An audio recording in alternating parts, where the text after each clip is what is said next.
Number one rule of thumb is if you're not having fun, you're not doing it right. What I'm presenting has no basis in reality that we live in, which is perfect for toys because I want to invite people into a magical world that reminds them of their childhood when magic was something that we all just assumed was everywhere. The first thing to learn is how to make them look realistic. I never recommend any kind of toy, but I do recommend people think about what was important to them as a kid. Greetings and welcome back on the show. If you think playing with toys is something you grew out of, or that the toy is just a toy, wait until you see what happens when imagination takes over.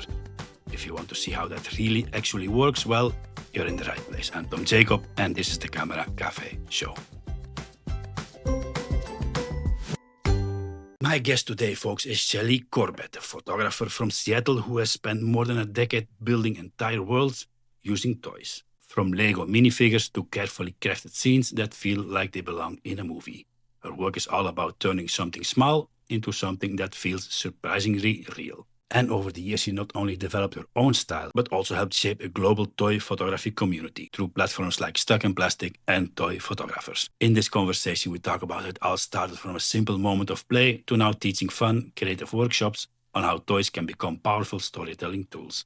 And why this kind of photography is about much more than just having fun. And yes, along the way, there are plenty of starter tips like dinosaurs chasing each other, and why it might be one of the most addictive and fun genres in photography. Grab your coffee and let's get into it with Shelly Corbett. Good morning, Shelly. How is Seattle today or this morning there? Good morning. It's quite lovely. We have mid-60s and sunny, so life is good. Today is definitely going to be a photography day. Shelly, one funny thing.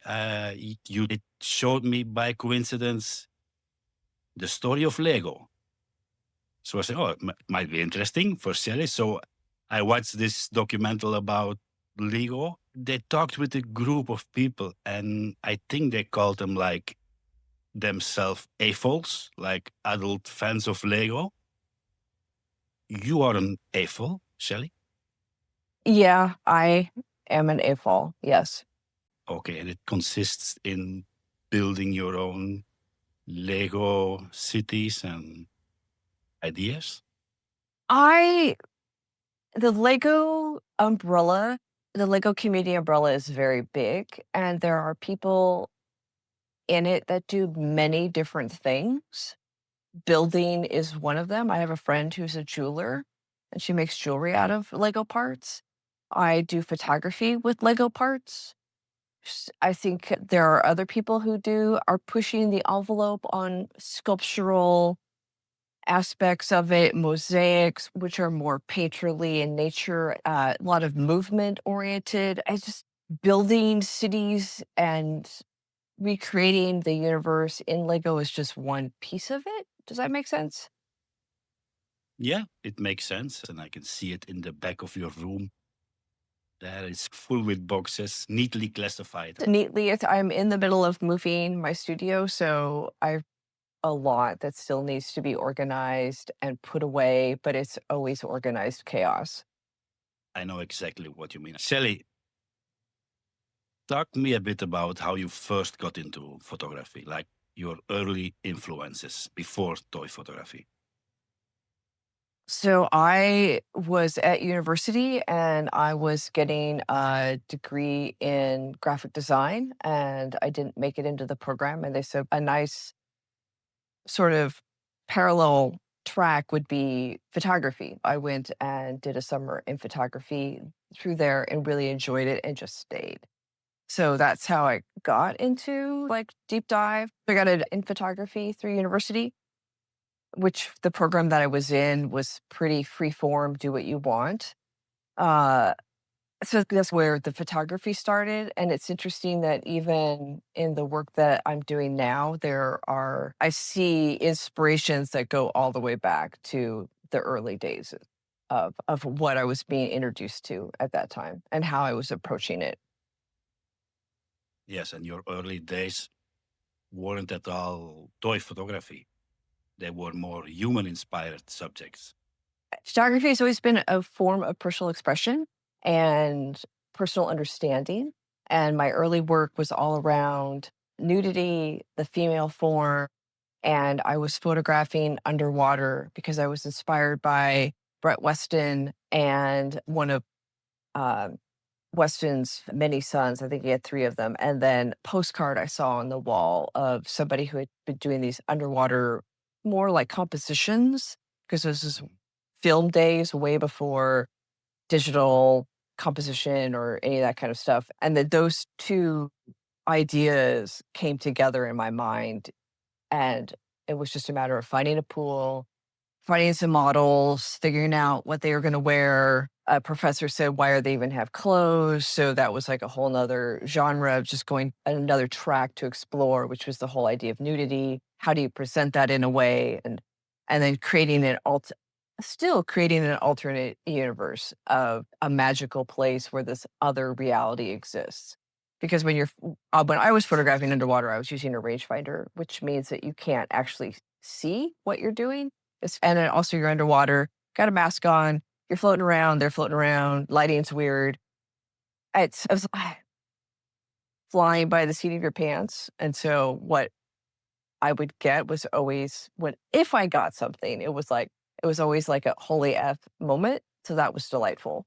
And I love that happenstance, that magic, the magical quality of seeing into a world that you can't necessarily see from this world that we're in. So photography for me is a literally a lens into another world. Does that make sense? It's a portal.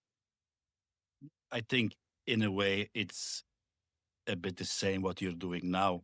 You are showing a portal into another world by using toys. So you build, like to say, your own particular style in this underwater portrait photography, Shelley.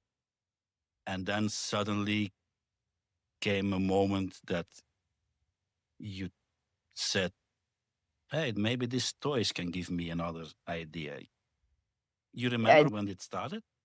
I do. I remember really specifically we were throwing Lego parties, me and my family around that time, and I watched another sort of creative person take her phone because this is like 12, 13 years ago, way at the beginning of all of that. Instagram was barely even on anybody's radar, just taking some figures and setting them on her lap and just like playing with them and photographing. And that seeing her do that was a light bulb moment for me. Being surrounded by Lego, getting some minifigs as a Christmas gift, and taking a photo, loading it up on Instagram, and then accidentally connecting with the toy photography community, which was super small at the time. And I just met Mhm. some super fun, supportive people. And it brought the joy of photography back to me. How did you connect with other people, or how did you learn yourself the process of toy photography, Shelley? Very much self-taught and just watching what other people were doing and finding at the beginning, it was just play. It's just literally play. Toys, photos, phone, fun, take them with me, capture some, be silly, whatever that would be. And then as I started moving more into the community, which was like seeing, like following a hashtag, which hashtag actually meant something, toy photography, connecting with other people. They're a super fun group. Everyone was super friendly, reaching out because we're all from all over the world and nobody had knew that other people were doing this, so it was, like, super fresh, and that time in the internet when everyone was like, "Oh my god, I'm connecting with people in Singapore and Germany and in Mm. Japan, and they're all doing the same thing. Oh my god." Right? So that's that fun of it and just the sharing and then learning and seeing what they were doing and going, "I like that. How do I get to that? How do I do that?" And then just keep bringing it in, and then wanting to pursue my own style, whatever that was, which was a deep dive into photography. What kind of lens did I want to use? Exploring pinhole and plastic lenses and Holga and just figuring out what would work, stumbling into Lensbaby, realizing, oh my God, that's too much, backing away. And then about 6 years ago, just embracing that whole line of lenses completely. So it's a bit of stage. I think people find their style one step at a time. And through time, of course, because it takes time to find your own style. We will get back to gear in a moment, Shelley, but talking about a bit more about groups or how important they are to find, maybe to find your own voice in the end. You co-founded groups like Stuck in Plastic, Brick Central, Toy Photographers Blog. So started out, so in the toy community, there was a lot of feature Instagram communities, but they were really focusing on action figures. And when you start delving into toys, there's like a lots of different major brands or lines, and action figures is one, Lego minifigures is another, Funko Pops, and then Nendoroid or anything. And then it just explodes after that. Then you get into the dolls and Barbie and customs, and I'm like, it just, I mean, my mind just spins, and I try to less is more, it's better, big choices, hard choices. So they were focusing mostly on action figures and action shots, Star Wars, just really, I was like, that's not the Lego community. The Lego community is very silly. And we just felt like we were, since it's so associated with children, or at least it was then, the whole company has shifted more towards adults in the last few years, especially. So it was like this poor stepchild. I was tasked with 3 other people to start featuring more Lego. We started the Brick Central, and it was just Lego only feature site. And that just connected me with a lot of amazing people in that community. And then someone came along and said, hey, that's cool. Let's start a blog called Stuck in Plastic. I said, yeah, that sounds fun. I would love to write. So I had to learn how to write and blog. So that was a whole nother learning curve. Did that for a few years. And then Lego liked what we were doing in tasks, and we became the first online toy photography community to be recognized as a community by them. So a recognized Lego fan community, which was super cool. And then we started working with them, helping them launch the ideas line by doing interesting photography around Lego sets above and beyond what I refer to as plastic on plastic, which is more plastic in the natural world. And then from there, I got a little frustrated because I think there's a lot to be learned from action figure people to to Lego, and then Lego back to action figures. There's a lot of crossover, and I don't like to limit myself with just one community. So that's when I started Toy Photographers, which was all about just all toys. And it functions both as a place for people to land, to learn of how to do it, as well as just feature interesting people who are pushing the genre in interesting directions, and then also feature our community members. And after this many years is also a bit of a time capsule of just how much the community has changed and grown, and as people drop in and also drop out. It's been a lot. It's been a lot, but it's great to have something apart from your photography that runs simultaneously and is helping other people. Oh, absolutely. I've always, I mean, I don't know if you noticed, but there's been a lot of community building along that timeline. So it was on Instagram, and then through the blog, and then on G Plus, and now we've moved over to MeWe, which is like nobody, the online platform no one's heard about. But it's all about community, connecting people, helping, because any hobby, toys, photography, it's just a great release and a diversion from whatever is in your life.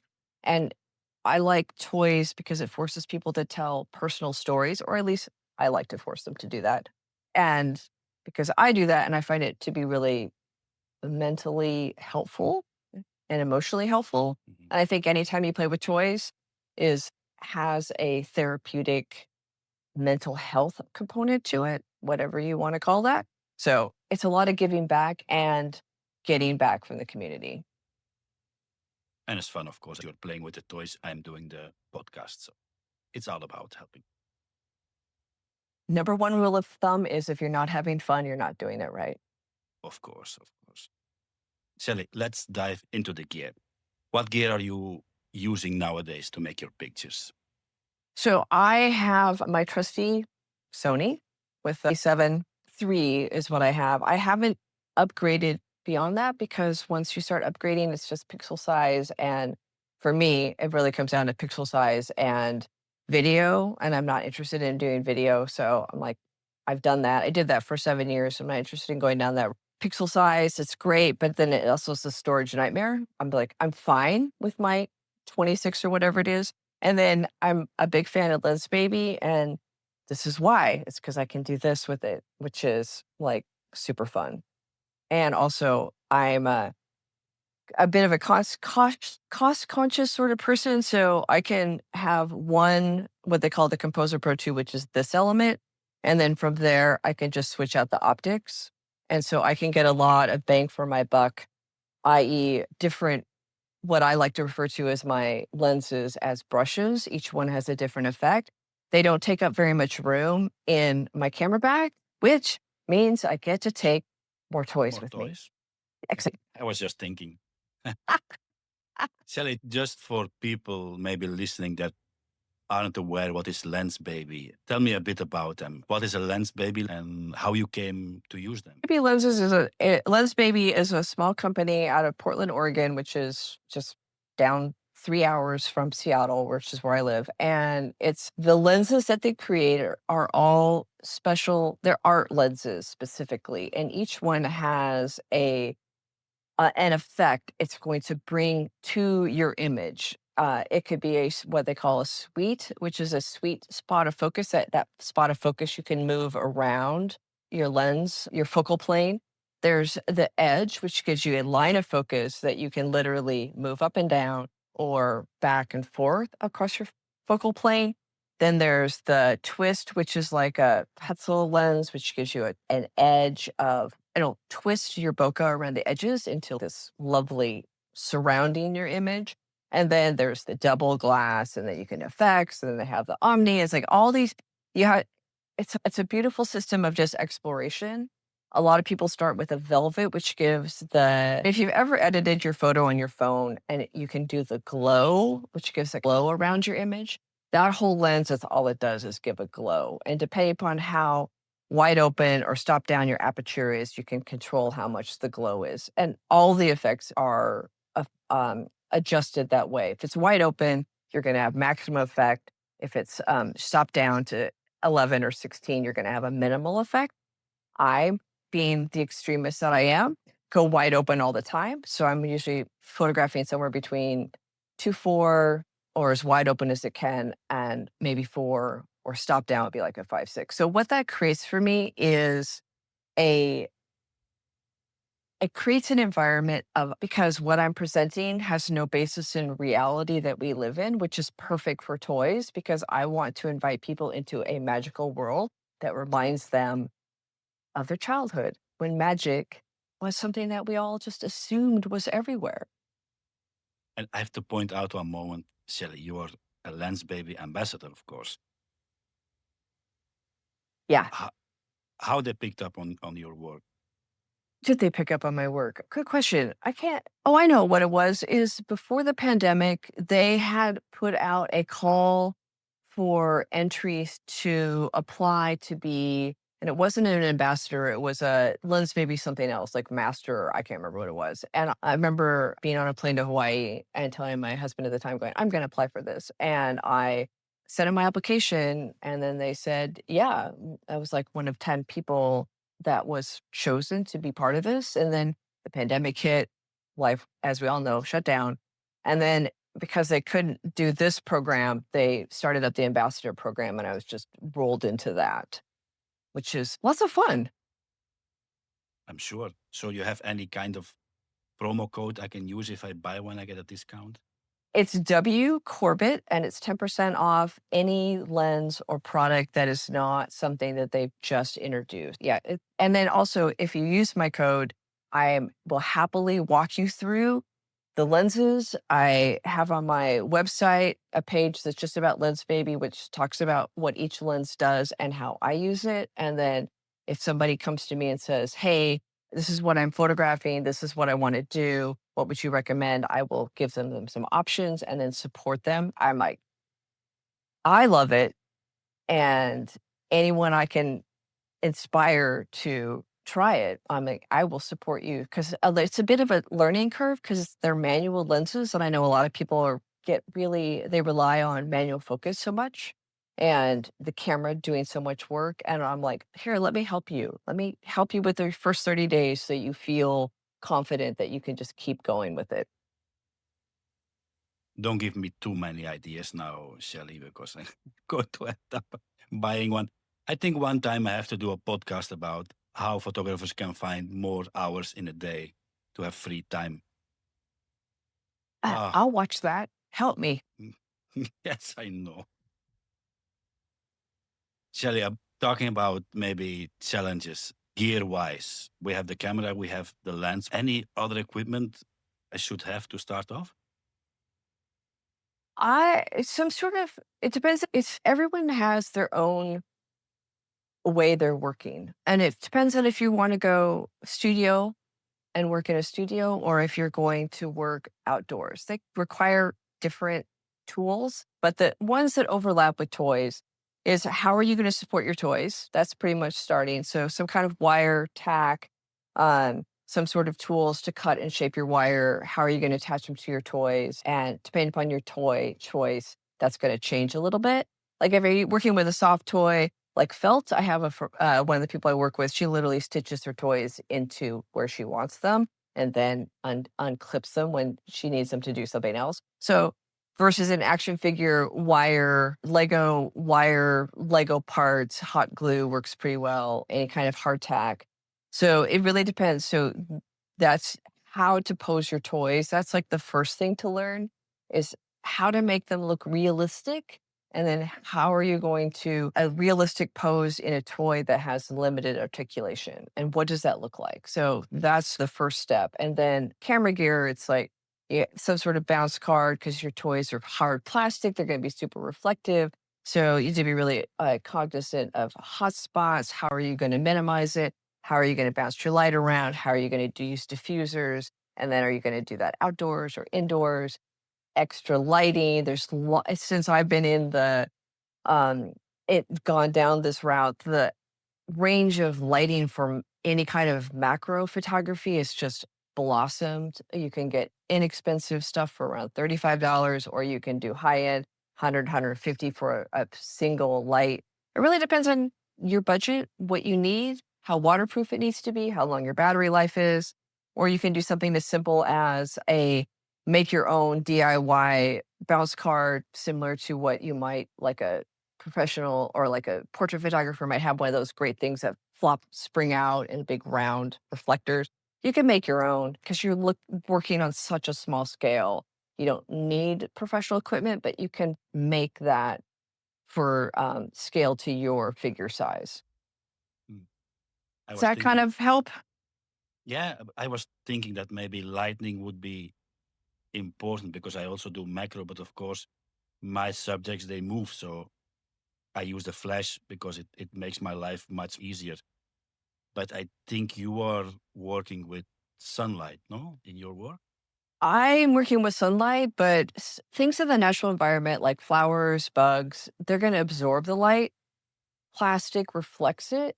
So it just bounces it right back off. So it's hard to use. I know some people use an off-camera flash, and that's great, especially if you're looking at capturing movement, water droplets, splashing. Lots of people will do toys like feel like they're running through water or in rain, that kind of stuff. So yes, understanding flash is great, but usually a light like an LED, especially one that's RGB, might work better, and then use that in combination with either a reflector or a diffuser of some kind so that you can just minimize the light. You don't want it at full power because then you're going to get hot spots, and that's just an editing nightmare down the road. Now we have gear sorted in our backpack, Shelly. Now we need to put inside the toys. If I want to start out, I suppose there are like difficulty levels. Would you recommend some kind of toy over another one to start out?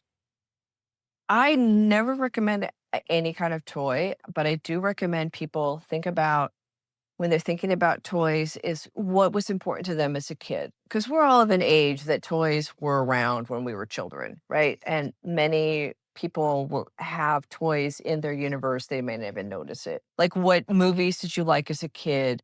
What what toys did you play with as a kid? Or what toys do your children play with or your grandchildren play with? Kind of start there to get footing on and working with toys. Start with what's available because you think cameras are expensive? You think the photography hobby is expensive? So just pair that up with toys and how many toys you would buy, I was like, "It's, yeah." So you gotta I like to encourage people to gravitate towards toys that inspire them and start with that, whatever that may be. Everybody's different. So you're saying that if I would pick a Lego or I would pick a G.I. Joe action figure, the process will be the same, but the difficulty level is also the same? They have different limitations and different so like a G.I. Joe action figure, you're gonna get more realistic posing. It's gonna be a larger figure. It's gonna be easier to photograph because it's got more texture. You're gonna be able to get light and dark. You're gonna be able to approach it more like you would a portrait photographer and being able to light it along those lines. So I would look towards that as your inspiration for lighting with a GI Joe? And then what stories can you tell with GI Joe? Are those stories you want to tell? Are those the images you want to put into the world? And then if it's a Lego minifigure, then it's going to be a little goofier. They don't take themselves so seriously. They're highly reflective. There's not a lot of posability. So you're going to have limitations along those lines, but you also have a lot of customization. So you gotta what inspires you? And then go with that. And how hard is it to deal with toys on a scale to make them look lifelike, Shelly? If you want to go really lifelike, I would look to 1/4 scale, which is literally they're 24 inches tall, which is like literally 1/4 of your standard human person. That's really tall. That's really big. There's so much detail. And if you're at the 1/6 scale, which should be like a Barbie, GI Joe, you're gonna get a lot more detail and a lot more realism. But once you start getting down into Lego, which I think is 1/48 scale, or HO, which is like 1/64 or 180 something, you're painting very broad brushstrokes. But what's interesting is diving into understanding comics, which is this amazing book by this gentleman named Scott McCloud, been around forever. And he talks about how the more abstract a face is, the more we as an audience can relate to it. So if it's a action figure that's based on a particular actor like Iron Man, Robert Downey Jr., when you see that photo, you're gonna relate to Robert Downey Jr. But if you take a photo of an Iron Man that is a Lego, it's so abstract. Now you're connecting with the idea of Iron Man. It's making toy photography, but it's also how are you connecting with your audience? Because as all photographers, regardless of what your subject is, it's how are you connecting with your audience? And what are your tools at your disposal to make that connection? And that's when you get down to lighting, lens choice, what's the story you're trying to tell, and how are you using composition and all those photography tools to still tell that story. And then toys, you just have one more layer, which is nostalgia and the toy, that toy's original story that it comes with. And then you can start layering other even more in-depth things onto it. How are you twisting it? How are you changing, morphing it, uh, standing it on its head, and how is that gonna affect your audience? And we are talking that these are the standard toys everybody can buy in any toy Yes. shop. There are any specialized companies that make toys for toy photographers? There are very specialized toy companies out there that make toys for toy collectors, and toy photographers are often toy collectors. And people say that Lego is expensive, but a minifig, your average standard minifig is gonna cost in the US dollars anywhere from 8, and then when they start getting into collectible, it might be $50 and then up. It depends on how collectible it is or how old it is. Versus an action figure straight off the shelf is 20 bucks right out of the brand new. And when they start collecting collectible, they get it to 100 pretty fast. And then you get into some of these specialty companies that make really beautifully articulated, super hyper realistic soft goods, which is clothing. You don't see the joints, really beautiful. That's starting you at 300 US. That's starting, and then they go up to 1,000. This is why I say choose carefully, do a little research, and yeah, a toy that's going to cost you $400 or $500 is clearly going to photograph more realistically than a toy that costs you 20. That's just it's just what it's just like you and you photograph an actress, you're going to get a better photo than your average teenage child. It's just what you're working with as a professional versus an amateur. But you can take a good photo of anything. Yeah. Just to end the gear question here a bit, Shelly. We have the camera, we have the lens, we have a backpack full of toys.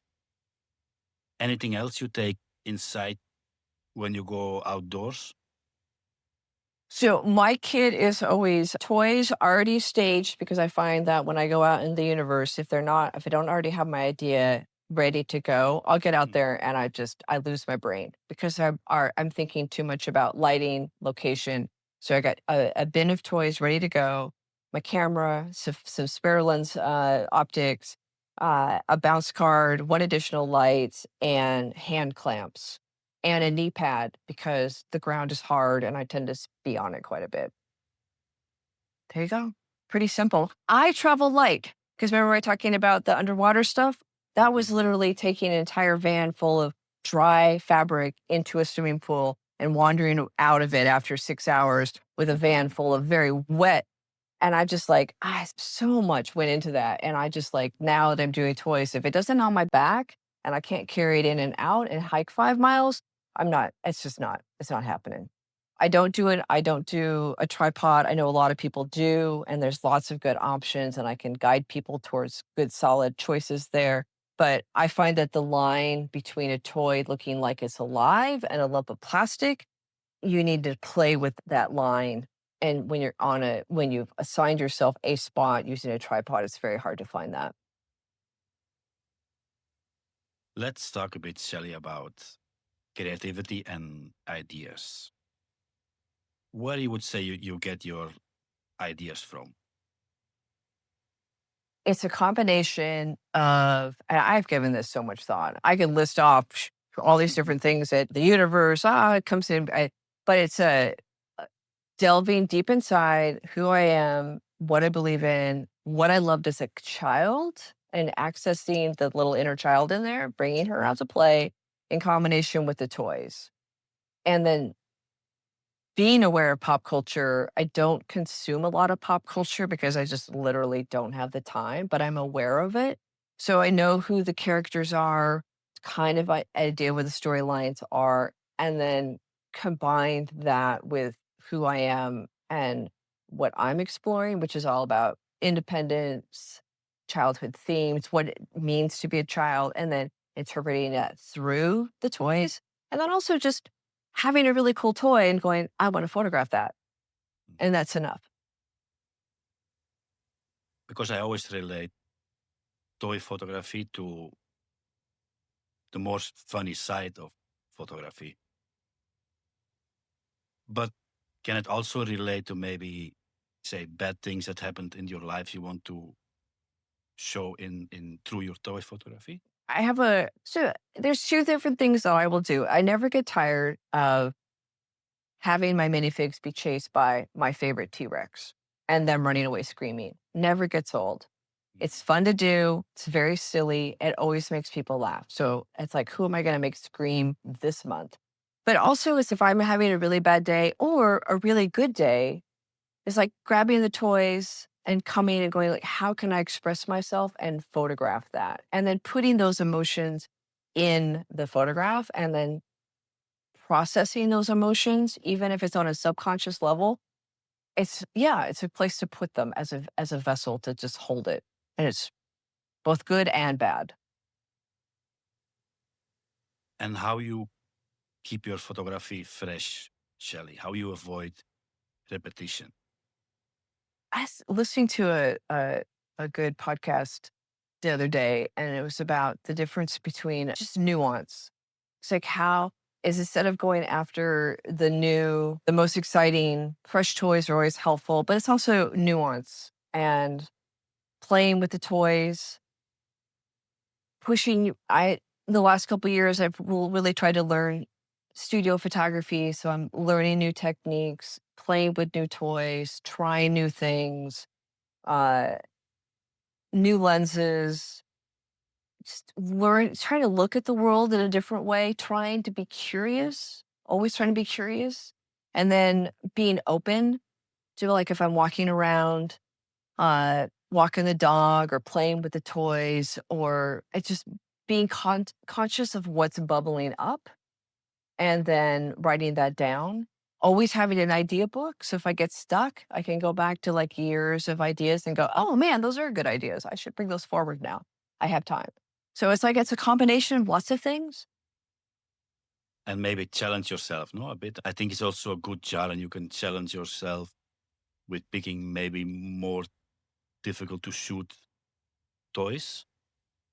More difficult and also ones that I'm not attracted to because I sell my work, which just adds a whole other layer of being aware of what my customer wants versus what I want and trying to find some overlap there. And I get a lot of requests for Minecraft, which has it's very square heads. That's hard. So finding some beauty and joy in a particular toy, get requests, and then, okay, what can I do with that? And then also just standing there while I'm selling and just letting the ideas come. So yeah, it's always a challenge. Every single photo is a challenge. Every single photo is a challenge, but many people are enjoying this because, Shelly, you give a lot of workshops. You have a lot of workshops on your website, including a total masterclass around toy photography, which are very successful. I always thought as toy photography as like a kind of very niche kind of photography.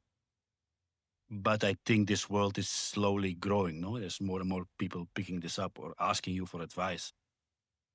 It's still pretty niche, but what I tell people is everything that you learn in toy photography, all the things that we talk about, composition, posing, location, setting, how are you connecting with your audience? All of that 100 is a one-to-one correlation with any subject that you choose to photograph. So toys are an absolutely delightful place to practice photography skills on a grander scale. And What it is very niche, but it's very addictive. Ask anybody who's dipped their toes into it, and then it's like quicksand. You get stuck really fast. you get stuck first and you end up with a toy room like the one I see in the back. Yeah. Oh, that's it. We had a constant conversation. It was like, oh my God, what do I do with all my toys? How do I organize them? What am I going to do with them? Now I had this room and it was full of my music gear. Now suddenly it's my toy room. We all have those stories. Mm. Shelley, walk me a bit quick through the kind of workshops you give. But it starts out with a master class, which is 2 days of just making sure everybody has the skills that they need, the tools that they need to tell the stories that they want to tell. And then a little practice and some feedback and just experience it. And then so that they have just a really good base to start from. And then you can jump into my idea factory and have 1, 2, and 3. It takes about 9 months to get through all of them. We always meet every 2 weeks just so people have time to process and get their toys and then create. I don't like to push people too hard because it's supposed to be fun, not a chore, not an assignment. And those are just all practicing composition, basic photography skills, as well as where do ideas come from. Every single one of them is just is a place that you can go to get ideas. Some are going to hit, some aren't. And then from there, we can jump into things like just a deep dive into composition or lighting so people understand what those concepts mean. When I start talking about what's in your photography toolbox, use your tools, people go, I don't know what that means. So here's a chance to just really explore them and understand them. And then we could jump into archetypes, which is like a really great way to understand beginning storytelling and just who is your character, what do they represent, and what kind of stories can you tell with them because these are concepts that we all, regardless of what culture you're in, are steeped in. And then from there, we can move into storytelling and symbolism And then once you hit storytelling, it's you've got all the balls in the air. You're working with toy choice and photography skills and myth and metaphor and just story arcs and just really creating a series of images that connect with your audience in really profound ways. It's delightful to see what people choose, but what they create. But when we start working at that level, it's definitely challenging. So storytelling, I hear it a lot. You're talking a lot about storytelling. How does one start with developing your own story? You would say that the toy chooses a story, or you have a story in mind and then you pick the toy? It can go both ways. Isn't that crazy that storytelling is this word that we all throw around now? It's like storytelling. What kind of story are you trying to tell? You hear it in marketing and photography and writing. And like everything is a story. For me, it's who am I and what toy am I connecting with and what adventure do we want to go on together? Because ultimately, that toy is going to be a reflection of me. Like, I would not be attracted to a toy that, like Hellboy. That's not a toy I would ever work with because those are not stories that I want to tell. I rarely work with Darth Vader because again, that's not a character that I connect with. But if you connect with a toy and you think about what makes sense for them to do, what would I do if I was them? And where would we go and what would we do? Who am I going to connect with? Who are my friends? Do I have a pet? What makes me tick? And I start thinking about that. Then the ideas will bubble up. A story can come from everywhere, of course. It ever happens to you that maybe you're watching a movie, you get an idea, and you completely forget about the movie and you're thinking about your toy photography setup? Absolutely. Well, toys, yeah, watching movies, reading books, anything that you're thinking about books that you read as a kid and looking at them going, and then going, how could I do that with a toy? What toy would I choose? What would that look like? Where would I put them? There's definitely some books that I'm thinking about, like, what could I do? And then sometimes the toys will just come to you and go, make me. Like I have had this plastic wolf on my desk that I picked up last year at Yellowstone on vacation, and it's been sitting there, just sitting there, causing nothing but angst because it's always in the way. And then the other day I looked at it, and I'm like, oh, wait a minute. That's the wolf that goes in the movie Princess Mononoke. And then I ran downstairs and put together my little princess and then painted her little cheeks and everything with the red that she paints herself with blood. And I'm like, okay, this works. They're scaled perfectly together. So now I just have to go and photograph them, which is one of the things I'm going to do today because it's not raining. So that's how the stories come to you. Literally, that's what happens. Storytelling is in any genre very important and is an important aspect to learn, Shelley. Also, what I find interesting is that through your workshops, I think you are like stimulating people not only take one good picture of one idea, but to work around a concept and to take more pictures of that concept. Absolutely. The power of photography is not only just one image, but what's happened when you put a series of images together. So every summer I do a one-off workshop, and this summer is the 6 image narrative, which comes from another podcast from many years ago about putting what happens when you photograph the same subject over 6 images or many images and then edit it down to six. I gave them a list of 60 topics. They had to choose one, and then they had to spend all summer exploring that. And absolutely fascinating what's coming up out of it and how the ideas are morphing and changing and going deeper. And I think that's is helping and supporting other photographers take that deep dive into something that someone who's working like you and I around a subject that we're naturally attracted to and it's easy to stay motivated is to help other people and support them learn that same joy. Mm. I was thinking of something else now, Shelley, talking about maybe emotions. In for many photographers, it's all about giving the viewer some kind of emotion they want to evoke. So in toy photography, how hard is this to evoke emotion? Because your subject is already a medium that is playful in itself. Playful, but a lot of them aren't, shockingly. Lego is mischievous and silly and pretty playful, but it doesn't take much to with a tilt of the head or the lighting to sort of darken the mood and add a layer of mystery or danger or sadness, loss. I've seen some really profound images around astronauts, skeletons. Again, see, these are toys that might be from a specific line, intellectual property, but they have a meaning to us as people that go beyond that, like the lone explorer by themselves in a strange place. They're going to convey a sense of loneliness and adventure and excitement and anticipation, sense of loss. You throw a skeleton in there with the two skeletons embracing with some dark, moody lighting, and you got this sense of love and humanity and end of life.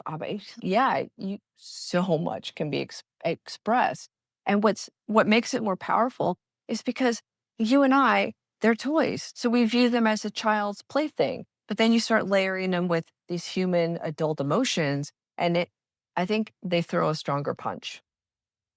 I was thinking about it because you're using something that brings us back like childhood memories. They're mostly fun, and it must be hard to photograph something that is the other way around to something sad if this is the emotion you want to bring over to the viewer. You made a comment there that made me think. It's like you said, childhood is fun. I don't think childhood is fun. Hmm. I think a lot of people, childhood was not fun. And if it was fun for you, yay, good for you. So it's a great way to reclaim childhood and create it how you want it to be and reconnect with whatever, either work out the sadness or reconnect with it and transform it. You ever did some project that was especially meaningful for you in with toys? I wish I could say that. I just, like, really I'm not ADHD. I think that's a bit of a cop out, a little bit of the shiny bauble syndrome. So I have lots of ideas of things that I would like to create around my toys. I did recreate an entire book, Runaway Bunny with toys, a few years back, which was a lot of fun. There's another book that I would love to recreate all of it. I've been working in the last year and a half around Luke and Leia, recreating their childhood as if they had one, which has been a lot of fun. That hasn't really amounted to much because I haven't put them all together. So it's taking all these disparate ideas and corralling them. That's my growth edge is I do need to sit down and actually do that and stop playing around. The last years had brought a lot of new comic book of superhero movies. This influenced the toy photography community in a way also. Oh, absolutely. Those toys are everywhere. Yeah. And then the community, honestly, is at least 70% male and skewing older than anyone would think. Uh, And I would like to make sure that there's a room for women to tell their stories, whatever they may be, and connect with the toys that are important and meaningful to them. But we are 100% intertwined with pop culture in every way, shape, or form. I think our closest relative as a creative genre is actually graphic novels, and this is just one form of that. But if yeah, superhero movies, all of it, oh, yeah. And if I want to recreate, say, like an Iron Man scene, how long would it take to set me up all this? I do believe there's at least 10 or 12 different versions of Iron Man out there, which mock whatever Iron Man original or one of the many iterations that they came up with. And then what do you want to do with it? One of my favorite photographers is in Barcelona, David. He goes by Super Duper 666. And this is many years ago, but he recreated The Last Supper with only Iron Man with Tony Stark in the middle. Just delightful. And then he did the thinking, the sculpture, Rodin, I think it's Rodin, the thinker, Hmm. but he did Hmm. that with Iron Man. And I like that kind of stuff. It's just, this is when you start getting the fun. It's when you start layering pop culture with these super classic themes and ideas that have been running through our society worldwide forever. Mm. And then another some person I really enjoy is a gentleman named Janin, goes by Spidey Goes Hooga. He's actually in Australia and he takes the figures from Spy Family, but he takes that little girl that's Anya is about the same age as his daughter and recreates just little family dynamics that are in his family, but through his toys and recreates them. And it's just there's the most heartfelt images that you could ever see. They just tug at all the heartstrings. There exists something like a mini smoke machine. Yes. When we first started, you'd had to go to a major smoke machine, a big one, like for a party or kind of situation. Now there's all these mini ones out there, which are delightful. But you, so smoke could be created with canned, who atmosphere aerosol. So you could use that, but that tends to leave a film on your toys. You can use the mini smoke machine, which is delightful, which works really well for your 1/6, 1/12 scale because the swirl of the smoke scales well. It's a little much for Lego, the little to small guys. Also, if you don't want to go that route, you can actually use a facial mister. It doesn't give you the swirls of smoke, but it gives you a volume and a dimension to your light if you backlight it. And that's super dirt cheap. You can get those and use a facial mister. So you can add that depth to your lighting that you're looking for that you're going to get with a smoke machine. I see Hey, I'm your telling you all my tricks. and now you tell them to all the world. So we have to be careful. It's rather a big backpack you take outside, Shelly. I don't. But again, when I'm out photographing outdoors, I don't. I tend not to bring any of that stuff. I know people who do, and I really appreciate it and admire them, but that's not what makes me happy. And that's not what I get out of my photography journey. Shelly, talking about your own photography journey, any exciting projects or new ideas coming up? Or It's still the same. I have some requests from customers I need to push through and see what I can do there. So I've got that kind of hanging over my head. Um, I'm going to Sweden in a couple weeks. Let's bring some toys. It'll be like a big travel adventure. So I was thinking about who is coming with me and what kind of stories I can tell. But I think after that, I'm going to take that kid's book and really look at it and sketch out what all those images would look like and start gathering the props and make that my winter project and just see if I can really just do what I need to do, push myself in a way that I haven't in a while. And that's what I need to do. It's been last couple of years have been a lot of upheaval in my life. And now I'm like everything feels really settled. So I think I feel almost ready for the next big challenge. And that's what it will be. It's a big project and finish it. it sounds very exciting. Shelly. Last question. If money is no object, what toy would you take to which part anywhere in the world? What picture is really on your mind? Say, I want to have a toy with the Eiffel Tower in the background in Paris. I don't know. Where would you go? One toy. Oh my word. It had to be a pretty versatile toy. The Iron Giant comes to mind. I just think you could just tell so many interesting stories. Another of my let's say, the holy grail toys, which is just really making the choice, is the skeleton from Jason and the Argonaut. That skeleton, I think that would just be super fun. I have a Kit Bash Death that I wish he was a little bit better, and he's definitely going to Sweden with me. I did a whole series a couple years ago, Death on Vacation. That was a lot of fun. So I would definitely would like a really solid skeleton death with a scythe, the whole 9 yards, to take on vacation or just explore what does that mean. So those are like where my thoughts go when that comes up. How's that for dark? You don't have any place you would really want to travel to make a certain picture? Something you have in your mind and you cannot because you cannot get there?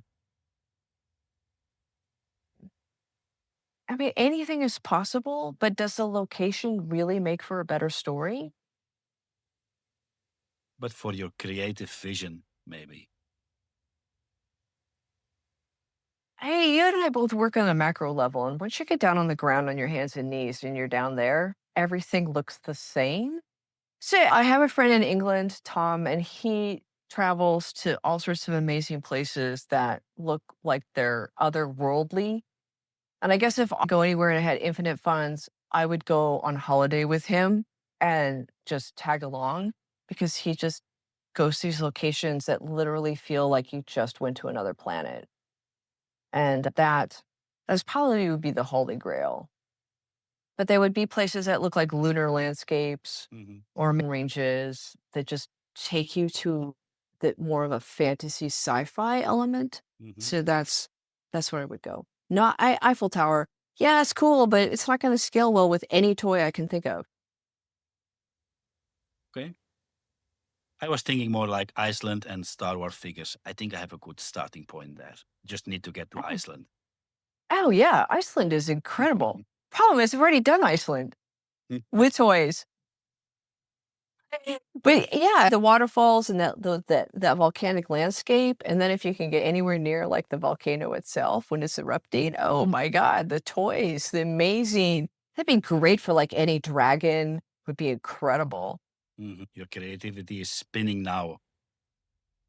Shelly, an amazing talk. Really enjoyable talking to you, getting to know a bit more about toy photography.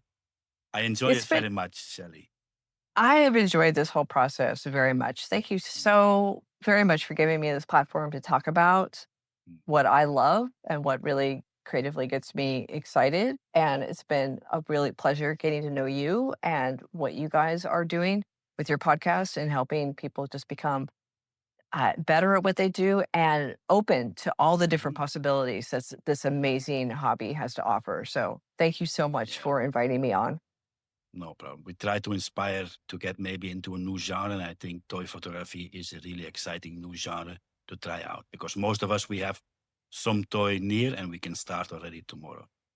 And don't blame me if you empty your bank account. Not my problem. I always tell people have limits, but so tread carefully. Okay, you're not liable for that part.